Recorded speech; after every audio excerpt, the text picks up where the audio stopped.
오늘 본문을 말씀을 가지고 미래는 지금입니다. The future is now.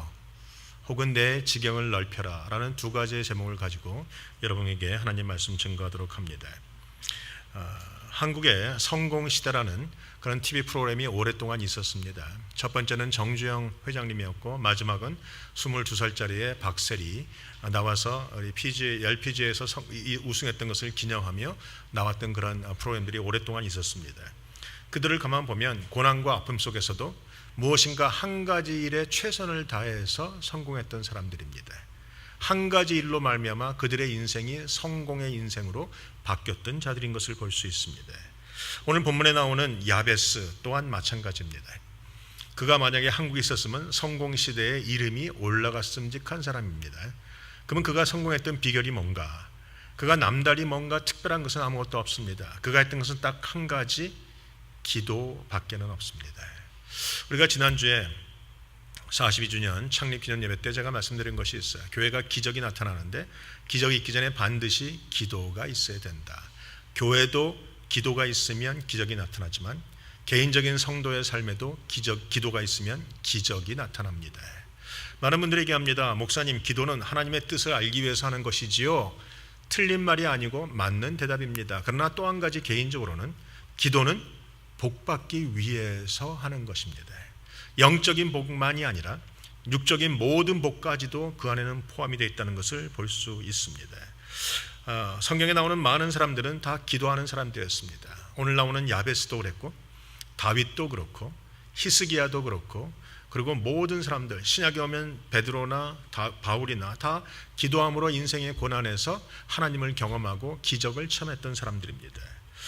제 인생을 돌아봐도 제가 가장 힘들었을 때 아마 가장 기도를 많이 했을 겁니다. 우리 세상에서는 힘들 때 자포자기하는 사람들이 많습니다. 그러나 믿는 자는 가장 힘들 때, 그때 우리가 더 기도하면 하나님의 어려움에서 벗어나게 하십니다. 하나님이 놀라운 기적을 주신다라는 겁니다. 우리 기독교인의 인생 마찬가지입니다. 가장 속상할 때, 힘들 때, 억울할 때, 눈물 날 때, 아플 때, 가난할 때, 괴로울 때, 그때 힘써 기도해야 되는 것이죠. 오늘 역대상의 이야기를 가만 보면 역대상을 기록한 목적은 아담으로부터 시작해서 다윗 왕에 이르기까지 족보를 밝히는 데 있습니다. 그 앞에 4장을 쭉 읽어보시면 누가 누구를 낳고 누가 누구를 낳고 누가 누구를 낳고 밖에 나오지 않습니다. 그저 사람 이름이 한 번씩만 거론되면서 누가 누구를 낳고 누가 누구를 낳고 지나가다가 갑자기 야베스에 이르면 두 절이나 할애해서 그가 어떤 사람이었는지 무엇을 했는지를 기록하고 있다는 겁니다. 그가 남달리 큰 놀랍고 위대한 일을 한 것은 아닙니다. 그가 했던 것은 딱 한 가지입니다. 기도밖에 없었다는 겁니다. 자, 한번 그 말씀을 돌아보도록 합니다. 야베스에 대한 이야기인데요, 9절에 보시면 그 어미가 이름하여 이르되 야베스라 하였다 했으니 이는 내가 수고로이 낳았다 함이라 라고 얘기합니다. 엄마가 이름을 지어 주었다라는 겁니다. 우리가 지금도 엄마보다는 아버지들이 이름을 지어주게끔 되어 있습니다. 세상의 모든 문화가 동일합니다. 히브리 문화도 별반 다르지 않습니다. 주로 아버지들이 이름을 지어줍니다. 자식이 낳으면 그 자식의 이름을 아버지들이 지어주면서 가장 좋은 이름, 가장 은혜로운 이름들을 지어주게끔 되어 있습니다. 혹은 그때 상황에 출생에 맞는 상황들을 지어주는 경우도 있습니다. 오늘 본문에 보면 수고로이 낳았다라는 상황이 그가 태어났던 출생 상황입니다. 그런데 그 어머니는 그 아이들의 이름을 야베스라고 지었습니다. 그 야베스의 이름의 뜻이 뭐냐 하면 고통이다, 슬픔이다라는 뜻이 있어요. 너무 힘들었기 때문에 아들을 낳고 이름을 슬픔아, 고통아라고 이름을 지어줬다는 말입니다. 그 당시 상황이 안 좋았다는 것이죠. 재밌는 것은 엄마가 너무 힘들어서 혹은 그녀가 난산을 하다가 힘들어서 그렇게 외쳤는지는 모르지만 엄마가 자식의 이름을 고통이다, 슬픔이다가 지어주면 옆에 아버지가 당연히 좋은 이름으로 바꾸어 주어야 합니다. 그게 바른 일입니다. 우리가 알고 있는 베냐민도 마찬가지입니다. 워낙 베냐민의 이름이 베냐민이 아니라 베노니였죠. 고통의 아들 이런 것이었어요. 그런데 옆에 있던 야곱이 아들의 이름을 그렇게 주면 어떻게 하냐고 이름을 바꿔서 베냐민, 축복의 아들 뭐 이런 식으로 이름을 바꿔 주었다는 겁니다. 위로의 아들 이런 이름으로. 그렇기 때문에 옆에서 이름을 바꿔주는 것이 맞는 일인데 오늘 본문에 보면 야베스는 엄마가 힘들어서 고통이다 이름을 줬는데 바꿔주는 아버지가 안 계셨어요. 이름이 안 바뀌었다는 말은 아버지가 없다라는 말입니다. 그 당시에 아버지가 없다는 말은 재정적으로 힘들었다는 말을 우리에게 보여주는 것이에요. 아버지가 없는 아이들이 그 당시에 잘 살아갈 수 없습니다. 모든 경제권을 아버지들이 들고 있기 때문에 지금도 힘들지만 그 당시에는 당연히 남성들이 하고 있는 시대에 있기 때문에 그렇습니다. 아마 어려움 속에서 혼자 아이를 낳는 고통 속에서 그녀는 아기를 낳다가 너무 힘들어서 고통이다, 슬픔이다 라고 이름을 지어줬을 것이라는 말입니다. 여러분, 어찌 보면 우리의 인생이 그렇습니다. 우리의 인생도 어려움과 고통 가운데 있어서 우리가 고통 가운데 내뱉는 말을 우리가 그 말에 묶여서 살아가는 경우들이 참 많이 있습니다. 아마 야베스가 그랬을 겁니다. 흔히 말하면 우리 입으로 말하면 뭐 고통이라는 이름이니까 뭐 찔찔이, 뭐 울보, 뭐 이런 이름의 뜻인 것이, 학교 가면서 우리가 어렸을 때 자라면서 야베스가 얼마나 놀림을 받았겠습니까? 학교 선생님이 이름을 부를 때마다 어떻게 불렀겠어요? 고통아, 슬픔아. 친구들은 뭐라고 불렀겠어요? 찔찔아, 뭐 울보야 이렇게 부르지 않았겠습니까? 그 이름 때문에 어렸을 때부터 고생했던 사람이 바로 야베스이다라는 겁니다. 그런 어려움 속에서 그는 유년기를 지나고 소년기를 지나고 우리 청소년기를 지나고 청년기를 지나가는 그런 많은 어려움들이 있었을 것이에요. 그 어려움이 얼마나 컸을까? 성경은 잘 기록하고 있지 않지만 그가 했던 것을 보면서 미루어 알 수 있습니다. 그가 했던 것이 뭡니까? 기도입니다. 기도 하나 붙잡고 살아. 그저 기도한 것이 아니라 목숨 걸고 기도했습니다. 다른 걸 한 것이 없어요. 아니, 다른 일을 할 만한 능력조차 없었을 겁니다. 가난했을 것이니까. 그래서 그가 할 수 있는 것은 딱 하나, 기도였고 목숨 걸고 기도했고 하나님 앞에 엎드려 기도하는 일밖에는 하지 않았을 것이라는 거예요. 그가 얼마나 많이 기도했으면 집안에 있는 모든 사람들이 압니다. 아니, 동네 사람들이 압니다. 아니, 이스라엘 전역이 압니다. 아니, 오늘도 우리도 압니다. 그가 기도했다라는 것을. 그가 얼마나 기도에 목숨 걸고 했는 것을 우리가 알고 있는 것이죠. 아니, 얼마나 많이 기도했으면 하나님조차 그가 기도했다라는 말을 성경에 기록하고 있지 않겠는가라는 것입니다. 여러분, 사실 이름이란 것이 자신의 의지와 상관없이 주어지는 경우가 많이 있습니다. 저도 태어나 보니까 이씨입니다. 기왕 이씨로 태어나려면 뭐 우리 이기수 장로님처럼 전주 이씨로나 태어났으면 얼마나 좋겠어요. 그런데 우리는 전주 이씨는 아닙니다. 우리는 고성 이씨입니다. 뭐 제가 나중에 족보를 찾아보니까 불의를 못 참는 이괄 장군의 후예라. 그래서 큰 소리 빵빵 쳤는데 알고 보니까 이게 역적의 폭도를 일으켜서 막 했던 사람 아닙니까? 태어나고 보니까 그런 이씨였던 거예요. 또 태어나서 보니까 제 이름이 철훈이라는 이름이 주어져 있습니다. 그 이름 붙잡고 오늘도 살아가는 것이죠. 여러분, 이름이라는 것은 그 사람의 정체성입니다. 그래서 사람의 이름을 바꿔주는 일들이 흔히하게 일어납니다. 아브람의 이름을 아브라함이라고 바꿔주시는 것도 바로 하나님이었다는 것입니다. 요셉이 애굽에서 끌려가서는 노예로 팔려가선 그 후에 또한 그가 애굽에서 자라가면서 사브낫 바네라는 이름으로 바뀐 적도 있고, 다니엘은 바벨론에 가서 벨드사살로, 또한 시므온은 예수님 만나고 베드로로 이거 바뀌는 것이에요. 사울도 예수님 만나고 나서 바울로 바뀌죠. 이름이 바뀐다는 것은 정체성이 바뀌는 것이고 인생이 바뀌는 겁니다. 흔히 말하는 팔자가 바뀌는 겁니다. 우리가 인생이 바뀌기 위해서 많은 사람들이 이름을 바꾸는데 야베스는 이름을 바꿔줄 사람이 없었어요. 그래서 그는 인생을 바꾸는데, 팔자를 바꾸는데 다른 방법을 택합니다. 그게 바로 기도였다는 것이죠. 사랑하는 성도 여러분, 여러분의 인생을 바꾸는데 기도만 한 것이 없습니다. 다른 거 뭐 장명소에 가서 이름을 다 뻔히 지어봤자 소용이 없어요. 정말 중요한 건 기도하는 것이고, 기도하면 인생이 바뀝니다. 팔자가 바뀝니다. 내 앞날이 바뀐다는 것이에요. 많은 분들이 앞날을 걱정하지만 오늘 기도하면 앞날이 달라집니다. 미래는 기도하는 지금 이 순간에 결정이 되는 것이. 그래서 제가 제목을 미래는 지금이다, The future is now 로 오늘 정하고 있다는 겁니다. 사랑하는 성도 여러분, 여러분에게도 태어나면서부터 주어진 운명 같은 것이 있을 겁니다. 슬픔과 고통 같은 것이 있을 겁니다. 여러분은 원하지 않았지만 주어진 상황들이 있을 겁니다. 그 상황을 극복하고 바꾸는 데는 기도만 한 것이 없습니다. 많은 분들을 보면 그 바꾸다가 힘드니까 낙심하고 낭망하고 도박하고 술 먹고 누워서 그냥 막 사는 사람들도 많아요. 그래가지고는 안 바뀝니다. 아무것도 없어도 기도하면 인생이 바뀌는 것을 오늘 성경이 우리에게 증명하고 있고, 하나님이 성경을 기록하시면서 이것을 보여주시는 이유는 너희도 기도하면 인생이 바뀔 수 있다라는 것을 우리에게 말씀하고 계시다는 겁니다. 자, 이제 기도를 볼까요? 저는 이 야베스의 기도를 예전에 있었던 개정 한글을 참 좋아합니다. 지금 개정 개역으로 바뀌었는데 여기에는 이 기도의 그 안타까움이 잘 안 나타나는 것 같아요. 기도의 절실함, 간절함은 예전에 쓰던 성경 개역 한글에 잘 나타나 있습니다. 거기에 보면 야베스가 이스라엘 하나님께 아뢰어 가로되, 우리 10절을 한번 띄워주세요. 우리 보면서 한번 하십시다. 야베스가 이스라엘 하나님께 아뢰어 가로되 원컨대 주께서 내게 복에 복을 더하사.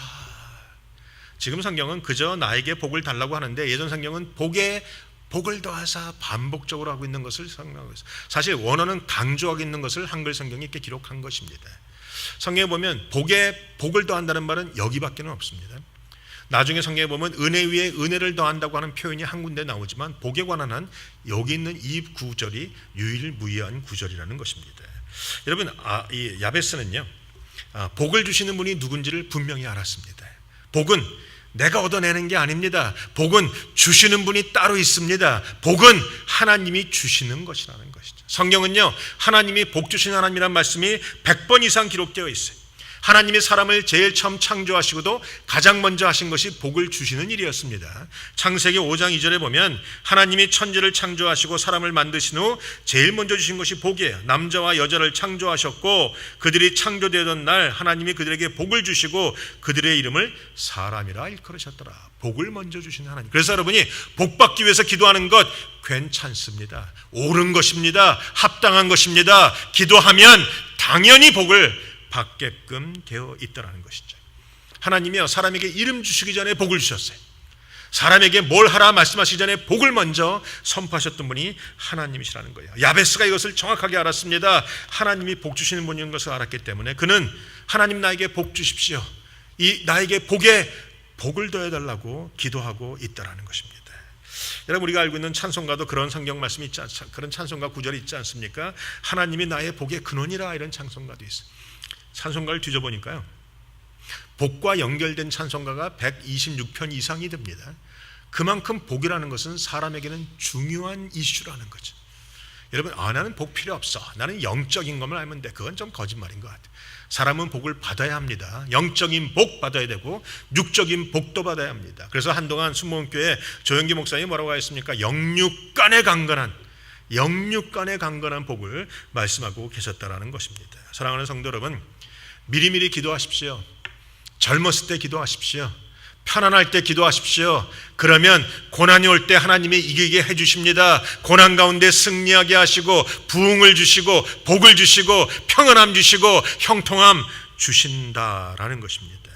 학개서 2장 19절에도 이런 말씀이 나와요. 그동안 그들이 포로로 잡혀갔다가 돌아왔는데 아무것도 없어요. 농밭은 황무해지고 가진 것도 없고 집도 없고 그들이 먹고 살기가 너무 어려웠어요. 근근히 살아갑니다. 그때 학개서 2장 19절에 하나님께서 말씀하십니다. 그동안은 곡식이 없고 열매를 맺지 못하였으나 그러나 오늘부터는 내가 내게 복을 주리라. From this day on I will bless you, 이렇게 말씀하세요. 과거에 성남교회가 어땠는지는 모릅니다. 그러나 저는 분명히 믿습니다. 내가 이곳에 올 때 하나님 복 달라고 기도했고 하나님이 그러나 오늘부터는 내가 내게 복을 주리라, 내가 성광교회에 복을 주리라 말씀하셨다는 것이죠. 여러분, 믿으십시다. 듣고 기도하시면 하나님이 복을 주십니다. 이제까지 어떻게 살아왔느냐는 중요하지 않습니다. 어제까지 무슨 일이 있었느냐도 중요하지 않습니다. 오늘 내가 기도하면 내일은 복받게 되어 있다는 것이죠. 2017년 혹은 2018년 초반기 우리 성안교회 어찌 보면 불우했죠. 불행했다고도 볼 수 있습니다. 아픔과 고난과 억울함과 눈물이 있었습니다. 그러나 이제부터는 축복입니다. 하나님이 우리에게 약속하셨기 때문입니다. 오늘 야베스는요, 그의 인생에 많은 장애물들이 있었습니다. 그를 괴롭히고 있는 사람들이 있었습니다. 그를 막고 있는 벽도 있었습니다. 그에게 불합리한 모든 그런 구조도 있었어요. 사회의 모든 모순된 구조도 얼마나 많았는지 모르겠어요. 그러나 야베스는 그 어떠한 어려움도 하나님보다 더 크게 보지는 않았습니다. 여러분이 가장 크게 봐야 되는 것은 하나님이십니다. 제가 이 성안교회에 왔더니 어떤 분이 그러시더라고요. 성안교회는 이것도 약하고 저것도 약하고 재정도 없고 사람도 없고 사람들도 나이들이 많은 사람들만 많고 여기는 뭐 건물도 약하고 이것도 약하고 저것도 약하다. 물론 사실일지도 모릅니다. 그러나 저는 그 어떤 어려움도 하나님보다 더 크게 보지는 않습니다. 하나님이 우리에게 복을 주신다면 모든 것을 넘어갈 수 있는 것입니다. 비록 지금은 어렵지만 하나님이 약속하셨어요. 내가 오늘부터는 너에게 복을 주실 것이라. 우리가 복 받지 못한다면 그 이유는 딱 한 가지밖에 없습니다. 무엇입니까? 복을 달라고 기도하지 않았기 때문에 그렇습니다. 복을 달라고 기도하면 하나님 주십니다. 구하라 그러면 너에게 주실 것이요, 찾으라 그러면 찾을 것이요, 문을 두드리라 그러면 너에게 열릴 것이니 구하는 이마다 얻을 것이요, 찾는 이가 찾을 것이요, 두드리는 이에게 열릴 것이니라. 오늘 야베스는 자기 힘과 노력으로는 얻을 수 없는 미래가 있었어요. 근데 그것을 기도로 얻어갑니다. 왜 성경이 기록하고 있습니까? 우리도 따라하면 된다라는 것이죠. 우리도 그대로 하면 된다라는 것이죠. 여러분, 백종원 씨가 유명하더라고요. 백종원 씨가 왜 유명하나 했더니 그가 음식을 특별히 잘해서가 아니라 그가 다른 사람이 따라하기 쉽게 음식하는 과정을 잘 설명하기 때문이에요. 그래서 아이들도 어른들도 백종원 씨 레시피를 가지고 하니까 따라하니까 되더군요 이렇게 얘기해요. 여러분, 성경이 그렇습니다. 우리에게 복받는 비결을 가르쳐주는 것입니다. 따라하면 되는 것입니다. 따라하면 복을 받고 안 따라하면 복을 못 받게끔 되어 있는 것이죠. 오늘 본문에 보면 야베스는 기도합니다. 하나님 나에게 복에 복을 더하사 나의 지경을 넓히시고, 우리 성경 말씀 띄워주세요. 복에 복을 더하사 나의 지경을 넓히시고. 지경이란 말이 뭡니까? 한계 상황입니다. 바운드리입니다. 내가 길을 쓰고 노력해도 넘어갈 수 없는 상황이 바운드리예요. 그게 지경입니다. 그런데 야베스는 기도하니까 그 지경을 넘어가게 됩니다. 여러분을 묶고 있는 상황들이 있습니다. 나이일 수도 있고 재정적인 것 수도 있고 능력일 수도 있고 어려움일 수도 있습니다. 그러나 기도하면 넘어가게끔 되어 있습니다. 예레미야 33장 3절에 보니까 너는 내게 부르짖으라 내가 내게 응답하겠고 내가 알지 못하는 크고 비밀한 일을 너에게 보이리라 그랬어요. 크고 비밀한 일이 뭐예요? 거기 보면 unsearchable thing인데, 다시 말하면 내가 만질 수 없는 거예요. 내가 도달할 수 없는 거예요. 도저히 내가 길을 쓰고 발버둥쳐도 내 것이 되지 않는 내 능력 밖의 것입니다. 그런데 너는 내게 기도하라, 너는 내게 부르짖으라, 내가 내게 응답하겠고 내가 갖지 못했던 것들을 내가 너에게 갖게 하시겠다. 내 지경이 넓어지겠다라는 겁니다. 내 한계가 넓어지겠다라는 것이죠. 사랑하는 성도 여러분, 우리 이민자라 와서 여러분이 한계가 얼마나 좁습니까? 우리가 영어를 잘합니까? 우리가 남달리 능력이 있습니까? 돈이 많습니까? 우리가 남달리 미국을 많이 알기를 합니까? 우리에게는 한계 상황이 너무 많아요. 아무리 노력해도 안 되는 상황들이 있습니다. 그런데 우리가 기도하면 그것을 넘어가게 하신다. 우리의 지경을 넓혀주신다는 것. 제가 지금 고민하고 있어요. 내년도 우리 교회 표를 내 지경을 넓혀라라고 할까? 미래는 지금입니다라고 할까? 기도로 승부하라고 할까? 지금 머릿속에 아주 복잡한 생각이들이 많이 나요. 그러나 결론적으로 하나예요. 기도예요.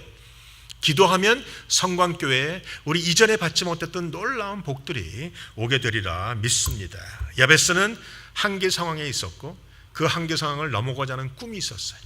그리고 그 꿈을 이루는 기도가 있었습니다. 그랬더니 뒤에 보니까 뭐예요? 하나님이 그 구하는 것을 허락하셨더라라는 것이죠. 여러분이 기도하면 응답 받습니다. 옆 사람에게 옆으로 쿡 찔러가면서 말씀해요. 기도하면 응답 받습니다. 말씀해주세요. 여러분의 한계 상황이 뭡니까? 우리 성광교회가 지금 부흥이 안 되고 있는 상황입니까? 기도하세요. 하나님 우리 지경을 넓혀주십시오. 부흥이 오게 되어 있습니다. 여러분이 지금 경제적인 상황이 어렵습니까? 하나님 우리의 지경을 넓혀주십시오. 하나님이 축복하십니다. 반드시 복을 주십니다. 여러분이 지금 잡이 없습니까? 한계 상황을 넓힐 수 있습니다. 기도하면 잡도 생깁니다. 비즈니스도 생깁니다. 지금 파타임을 뜁니까? 기도하면 풀타임이 됩니다. 비즈니스가 작습니까? 기도하면 큰 비즈니스 주신다라는 거예요. 아멘 하는 사람은 받게 될 것입니다. 영어 실력이 부족합니까? 기도하세요. 제가 시카고에 있을 때 어떤 분에게 제가 설교를 했어요. 그랬더니 그분이 나이가 88세가 돼서 골프를 치기 시작하셨어요. 목사님, 저는 영적인 설교를 했는데 그분은 골프로 받아들이셨어요. 목사님, 내가 골프를 치는데 사람들이 안 된다고 하는데 내 한계 상황을 벗어나겠습니다. 어떻게 하시려고? 내가 매일같이 노력을 하지만 새벽부터 와서 기도하겠습니다. 그분이 새벽 기도하셨어요. 그러고 보면 새벽기도 끝나고 집에 가서 하루에 1000번 수영을 하더라고. 그분이 1년이 못 돼서 프로가 됐어요. 그 다음에는 연세가 많으니까 별별 적이 나타나지는 않았지만 그는 인간적인 육신의 모든 상황도 기도로 넘어가더라고요. 기도하면 되는 거예요. 저에게 있어서 하나님은 추상적인 하나님이 아니에요. 저에게 있어서 하나님은 그저 우리 증조 할머니의 하나님, 우리 할머니의 하나님, 우리 어머니의 하나님이 아니에요. 저에게 있어서 하나님은 구체적인 하나님이고 실제적인 하나님이고 우리 하나님은 나의 하나님이십니다. 내가 기도하면 응답하시는 바로 그 하나님이시라는 겁니다. 여러분이 기도하시면 어떤 상황이든지 열어주십니다. 여러분의 상황은, 여러분의 지경은 기도하는 만큼만 넓어집니다. 더 이상은 지경이 좁다고 말씀하지 마세요. 지경은 기도하면 돼요. 여러분의 지경이 탁구장만 했다면 기도하면 농구장만 해질 것이고, 농구장만 했다면 기도하면 축구장만 해질 것이고, 축구장만 했다면 기도하면 드디어 18홀 골프장만에게 넓어진다라는 사실입니다. 여러분의 지경이 뭔지는 모르지만 더 이상은 한탄할 필요 없어요. 기도하면 되는 것이죠. 오늘 야베스의 기도가 뭡니까? 주의 손으로 나를 도우사. 이게 야베스의 기도의 핵심입니다. 주님 나를 도와주세요. 주의 손으로 좀 도와주세요 라는 것이죠. 주님의 손은 도움을 표시합니다. 우리를 붙들어주는 능력을 표시합니다. 우리가 기도하면 하나님의 능력으로 도와주시고 우리를 축복하신다라는 것이죠. 야베스는요, 하나님의 손으로 주시는 그 도움이 없으면 도무지 살 수 없는 사람이었을 겁니다. 근데 그녀는 손으로 도우려고 기도했고 하나님이 기도하셨다라는 것이에요. 이런 기도를 가장 많이 한 사람이 누군지 아십니까? 다윗입니다. 성경에 보면 다윗이 쫓겨다닐 때, 억울한 일을 당할 때, 사울에게 목숨이 간당간당할 때, 더 나아가서 전쟁터에서, 더 나아가서 자기 아들 압살롬에게 쫓겨다니면서 죽음에 처했을 때, 모든 상황 속에서 그는 주의 손으로 나를 도와달라고 하는 기도를 얼마나 많이 한지 모릅니다.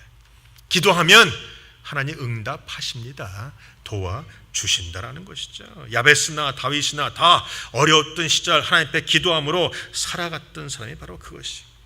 야베스는 하나님의 손에 의지했습니다. 기도했습니다. 주의 손으로 나를 도우사. 그 다음 마지막 부분이 뭘까요? 띄워주세요. 나의 지경을 넓히시고 주의 손으로 나를 도우사 나로 환난을 벗어나 근심이 없게 하옵소서. 환난과 근심이 우리를 붙잡고 있는 이게 올무와 같은 것이죠. 환난과 근심은 환난이 없어지고 근심이 없어져야 됩니다. 근데 하나님 앞에 기도했더니 그것이 되더라. 그가 기도하니까 됐어요.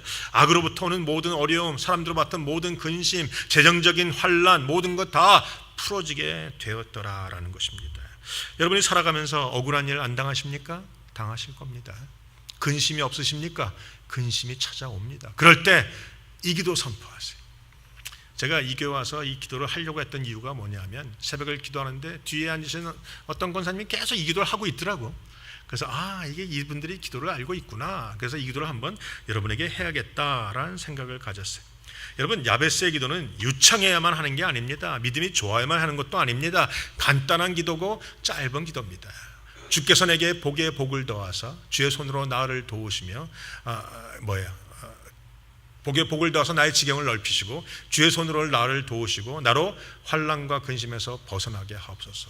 빨리 하면 9초 만에 끝나는 기도입니다. 그런데 야베스가 9초에 그 기도가 끝났을까요? 못 끝났을 겁니다. 여러분이 힘들면 기도가 쉽게 나옵니까? 아니요. 아버지 하면 눈물 나와요. 아마 야베스는 너무 힘드니까 원컨대 주께서 하면 눈물 쫙 흐르고, 내게 복에 복을 더하사, 또 억울한 심정이 막 쏘니까 눈물 쫙 쏟다가, 나의 지경을 넓히시고 자기의 한계상을 아니까 또 엉엉 울다가, 주의 손으로 나를 도우사 간절히 사모함으로 울다가 나로 환난을 벗어나 근심이 없게 앞서서 이 기도하는데 아마 1시간이 걸렸을지도 모르겠어요. 왜? 힘드니까. 저도 인생에 어려움이 있을 때는 기도하는데 이게 안 나가더라고요. 아버지 하면 징징 울다가, 주님 울다가, 나를 불쌍히 여달라고 울다가, 이렇게 하는 기도, 오늘 본문에 나오는 그 기도가 바로 그 기도일 거라는 것입니다. 사랑하는 성도 여러분, 오늘 본문의 하이라이트는 여기입니다. 하나님이 그 구하는 것을 허락하셨더라. 여러분이 기도하면 하나님 허락하십니다. 옆 사람에 고백하세요. 하나님이 당신의 기도에 응답하십니다. 말씀해 보세요. 여러분, 야베스라는 이름은 슬픔이다라고 말씀을 드렸어요. 야벳라고 하죠. 그런데 오늘 어미가 수고로 나왔다고 할 때 이 수고라는 단어는 오제브라는 단어예요. 야벳, 오제브, 다 슬픔이다, 아픔이다라는 뜻이에요. 뒤에 보면 마지막에 내 근심이 없게 해달라고 할 때 그 근심이라는 단어도 히브리어는 아자브라는 거예요. 야벳, 오제브, 아자브, 다 비슷비슷하죠. 이게 한 단어에서 파생됐기 때문에 야베스의 인생에 이런 것이 너무 많았다는 거예요. 슬픔과 수고와 눈물과 고통이 많았던 그 인생, 하나님 앞에 기도했더니 마지막에 히트 쳤어요. 여러분 9절에 보시면 9절로 한번 돌려보세요. 야베스는 그 형제보다 어떤 사람이라? 존귀한 사람이라. 태어날 때는 아니에요. 그의 젊었을 때도 아닙니다. 중장년이 됐어도 아니었을 겁니다. 그러나 그가 평생 눈물로 기도하면서 결국 인생의 마지막은 형제보다 뛰어난 자로, 형제보다 존귀한 자로, 형제보다 엄청나게 위대한 자로 인생을 마치게 되었더라라는 것이죠. 저는 그래서 기도합니다. 하나님, 주의 손으로 나를 도우사. 다시 말하죠. 주께서 내게 복에 복을 더하사 나의 지경을 넓혀 주시고 주의 손으로 나를 도우사 나로 환난과 근심에서 벗어나게 하옵소서. 그리고 머릿속에 떠올라요. 하나님이 내 기도에 응답하신다. 나는 형제보다 존귀한 자가 될 것이라 내가 믿으면서 선포하고 있다라는 겁니다. 야베스는요, 태어날 때부터 존귀한 사람이 아니에요. 그러나 인생에 어려움을 겪었지만 기도하니까 인생의 결론은 존귀한 자로 끝납니다. 저는 여러분의 시작이 어떤지는 모릅니다. 그러나 여러분이 기도하신다면 여러분의 마지막은 제가 분명히 장담할 수 있습니다. 여러분의 마지막은 형제보다 존귀한 자로 끝날 것입니다. 오늘 이런 믿음으로 우리가 기도하죠. 자, 이 기도를 제가 예전에 우리 교회에서 성도님들에게 율동으로 가르쳐 드렸어요. 그때 좀 기억하시고 있는 분이 계시다. 그 다음 10절을 띄워주세요. 자, 해봅니다. 주께서, 따라해 보세요. 주께서 내게 복에 복을 더하사, 박수를 쳐야 되는 것이죠. 다시 합니다. 주께서 내게 복에 복을 더하사 나의 지경을 넓히시고 주의 손으로 나를 도우사, 이제 뿌리칩니다. 나로 환난에서 벗어나 근심이 없게 하옵소서. 쉽죠? 해볼까요? 하면 시작. 주께서 내게 복에 복을 더하사, 자, 뿌리칩니다. 나의 지경을 넓히시고 주의 손으로 나를 도우사 나로 환난에서 벗어나 근심이 없게 하옵소서. 자, 한번 내가 안 하고 여러분만 합니다. 시작. 주께서 내게 복에 복을 더하사 나의 지경을 넓히시고 주의 손으로 나를 도우사 나로 환난에서 벗어나 근심이 없게 하옵소서. 자, 환난과 근심은 쫙쫙 뿌리치시는 거예요. 환난이 떠나가고 근심이 사라지고입니다. 자, 한 번 더 하고 이제가 끝납니다. 자, 주께서 내게 복에 복을 더하사 나의 지경을 넓히시고 주의 손으로 나를 도우사 나로 환난에서 벗어나 근심이 없게 하옵소서. 아멘. 하나님이 그 구하는 것을 허락하셨더라. 미래는 지금입니다. 지금 기도하면 미래는 열리게끔 되어 있습니다. 오늘 사랑하는 성광교회, 앞으로 하나님 복 주시는 미래가 열리시길 주의 이름으로 축복합니다. 기도하시겠습니다. 아버지 하나님, 감사합니다. 이 시간도 기도하는 자들을 축복합니다. 오늘 우리가 살아가고 있는 이 세상에는 실제적인 눈물과 아픔과 환난과 근심이 너무 많습니다. 내가 겪고 있는 모든 상황도 한계 상황이며 교회도 어려움 속에 있습니다. 그러나 주님, 나는 하나님을 믿습니다. 야베스의 기도를 응답하신 그 하나님을 나는 믿습니다. 오늘도 이 시간 기도하오니 주께서 내게 복에 복을 더하사 나의 지경을 넓히시며 주의 손으로 나를 도우사 나로 환난에서 벗어나 근심이 없게 하옵소서. 오늘 이 기도가 우리의 기도가 되게 하시고 이 기도가 성광교회의 기도가 되게 하시고 이 기도가 성광에 속한 모든 권석들의 가정가정의 기도가 될 수 있도록 축복하여 주시옵소서. 기도하는 자마다 복을 받게 하시고 기도하는 자마다 미래가 열리게 하셔서 지금보다 더 나은 미래가 연결될 뿐만이 아니라 기도의 결론인 것처럼 야베스는 형제보다 존귀한 자가 되었더라. 성광교회는 그 어떤 교회보다 존귀한 교회가 될 것이며 모든 기도하는 성도 또한 그 어떤 성도보다 존귀한 자가 되게 되리라 믿습니다. 오늘도 우리에게 기도의 축복을 더하사 기도하는 자들이 되게 하여 주시옵소서. 감사합니다. 주님, 예수님의 이름으로 기도합니다. 아멘.